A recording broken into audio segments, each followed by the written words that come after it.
Hi, and welcome here on pierosini.com, the wine show. And as my journey continues, today I am here still in Tuscany. I'm in the region of the Maremma, which is situated, you see it here on the maps, it's close to the sea. And today I'm a guest at Monteverro, which is probably the next super Tuscan. My guest today is Matthieu Taunay. It's right spelled, pronounced. And we will talk today about Monteverro, about this really eager project. But Matthieu, why don't you tell the people something about yourself first? Because you are originally from France. So I'm originally from France. I come from the Loire Valley in France. Okay. And I really discovered the wine in Burgundy, actually, where I made my studies in Beaune in Burgundy. And actually I studied for 2 years in Burgundy and then 2 years in Champagne, and I really made my classes and my experience traveling all over the world. So I traveled all over the world to, let's say, discover all the different terroir and all the different style of making wine in the world. Okay. And then took everything in one bag and come here in Monteverro to make the best out of it. Yeah, it's very important to travel to taste. Exactly.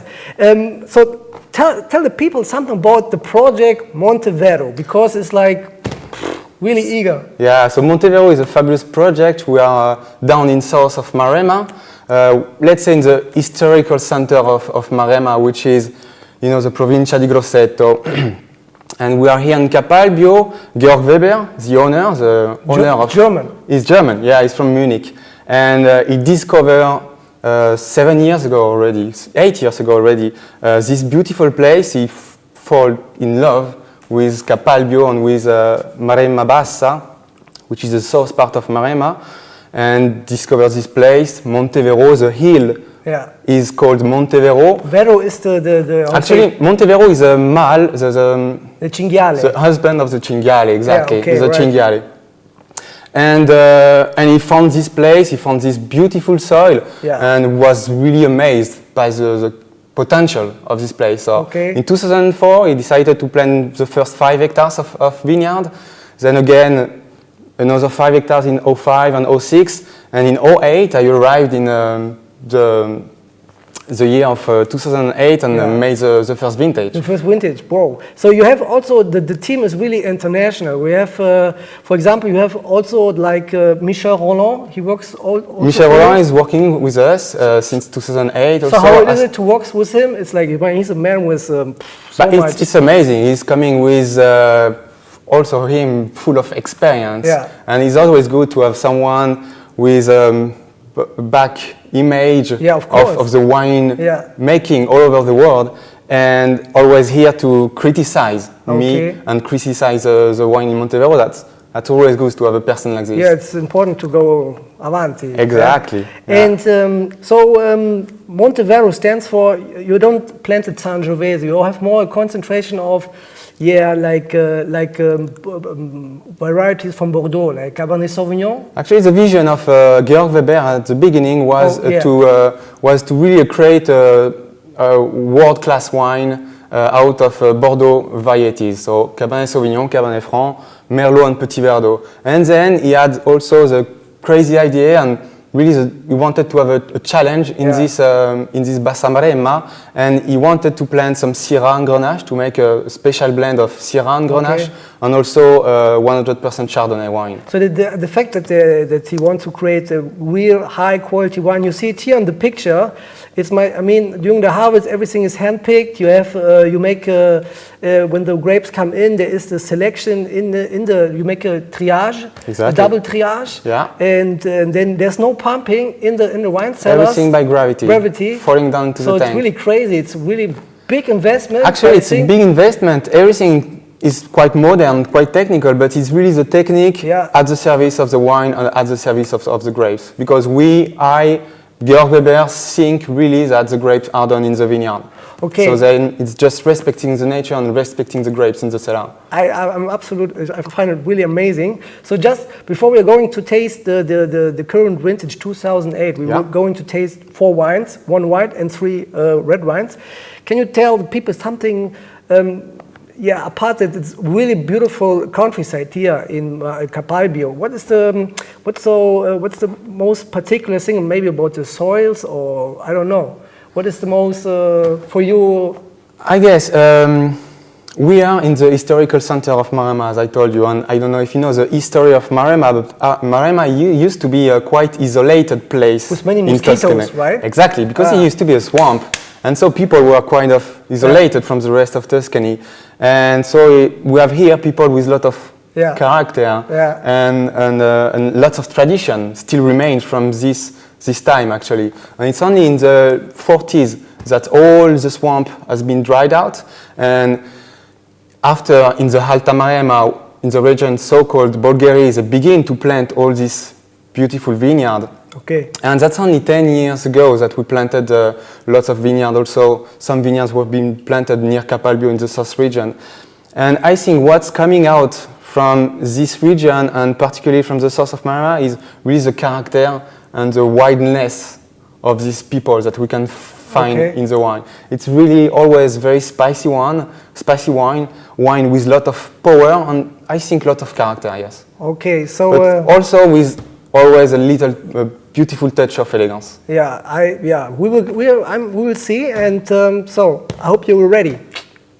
Okay, so the first wine is here. I hold it in the camera. It's the 2008 Monteverro White. Or Chardonnay. So it's 100% Chardonnay. Exactly. So can you tell the people something about the style of the wine? The style of the wine. So it's the vinification. Sorry. Exactly. So the vinification is 100% barrel fermented. Okay. In this vintage, especially, we used 25% of new barrels in this vintage. We don't want to push too much thank you very much. Yeah. The barrel-driven type of wine, actually, and we really want to keep the freshness and the acidity of these grapes. It's very important for us.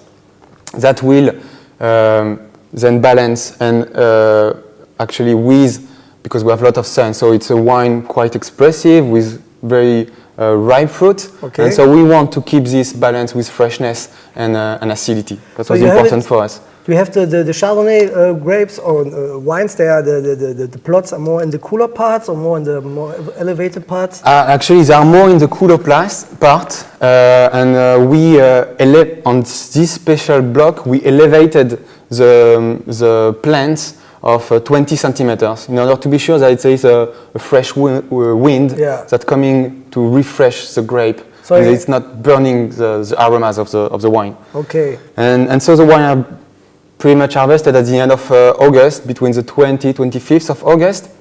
We bring the grapes directly in the press. We press the grapes, the juice are going into the barrels, and we just wait for fermentation. The rest is magic. As the rest is magic, the rest is nature. Okay. Exactly. We are all natural fermentation. We don't add any commercial yeast. Okay. Natural fermentation, so it can take 1 month, 2 months, sometimes more. So you're going to take the risk, like maybe it can stop, but you say we just make spontaneous fermentation? Just natural fermentation. Okay. Yes, it can stop. It's risk, but I follow my wine. So I tested the wine every day. I tested each barrel every day. Then we can make some analysis because we have an internal laboratory. So we follow the wine. So I find it really cool for a really young winemaker, like to have this, self-confidence. But I think it's the right way. Yeah. So let's check out the wine. You see directly here from the color, it's a nice golden color. Golden color, so it shows ripeness. Yeah. Okay. 2008 was quite a ripe year. Was it for the Maremma a good year? Yes, it was very heterogeneous in the Maremma, and we had the chance here in the south of Maremma, particularly in Capalbio, to have quite a lot of beautiful back season, actually. Okay. Yeah. So let's check out the wine in the nose, the sniff. So in the nose, you can see it's quite expressive wine. Really it's open. Really open, exactly. We are on the white peach, the fresh fig. Some nuts also, Some quite nuts, It's not that super banana style from, which many years ago I think the people used to drink. It's really, it has a freshness. Mm-hmm. And I think there is kind of a hint of some butter. Some butterscotch, completely. Vanilla a little bit. Wow, it's Tiny great. bit of vanilla, but it's very open. Yeah, It's really very open It's Chardonnay. not closed. Yeah, Okay, so we taste it.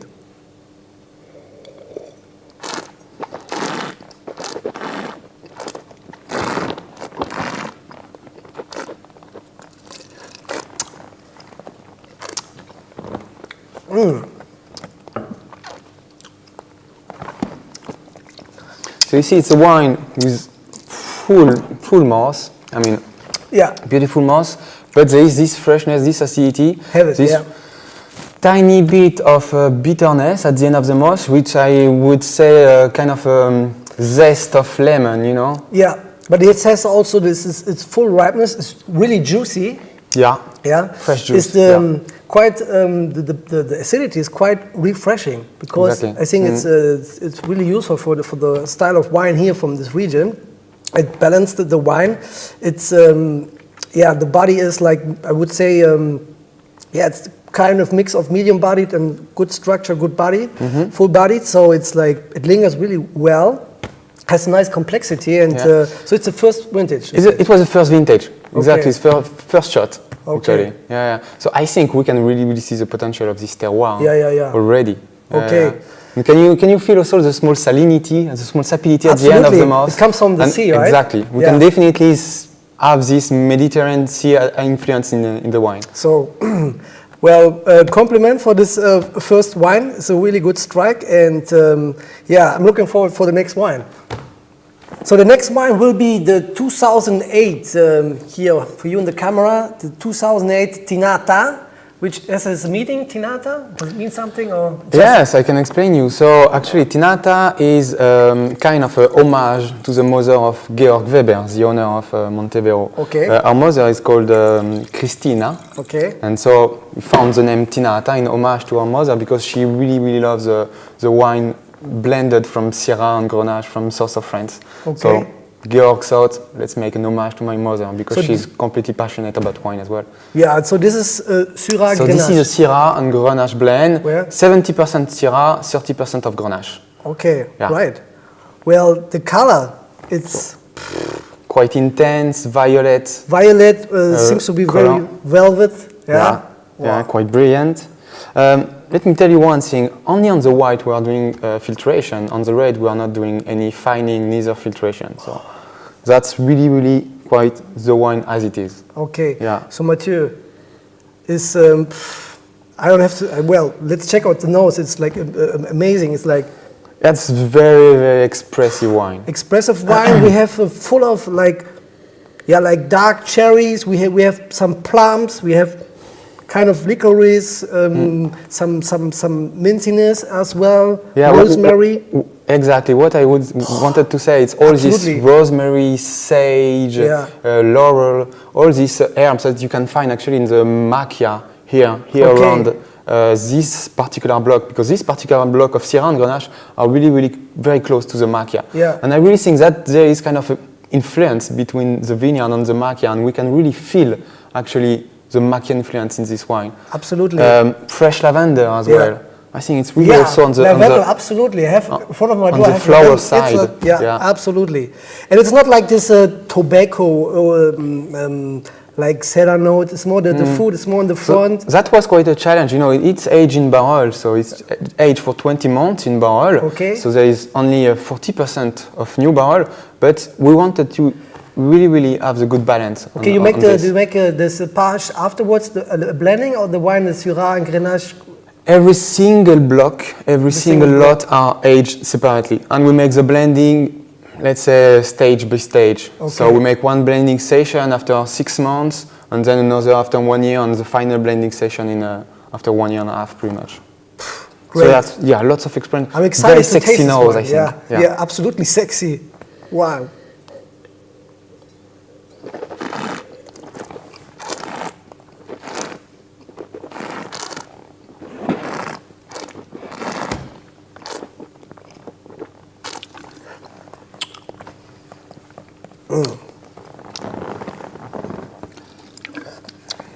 So, wow.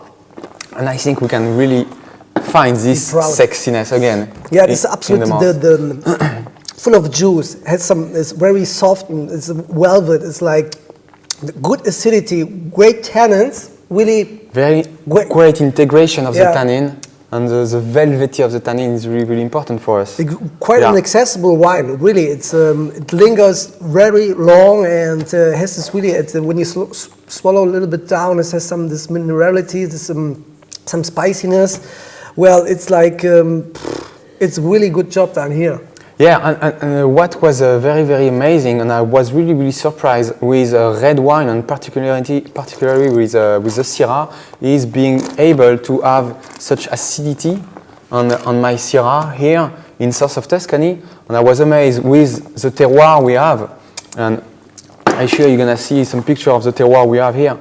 It's beautiful, actually, fresh terroir and beautiful fresh Syrah that was in this blend. Well, this are really Tinata. Fortunately, the mother of Georg Weber is passionate about Syrah and Grenache because I think it's a really great wine and more than valuable. It's great compliments. Thank you. It's cool. It's like I like the freshness there. It's like great.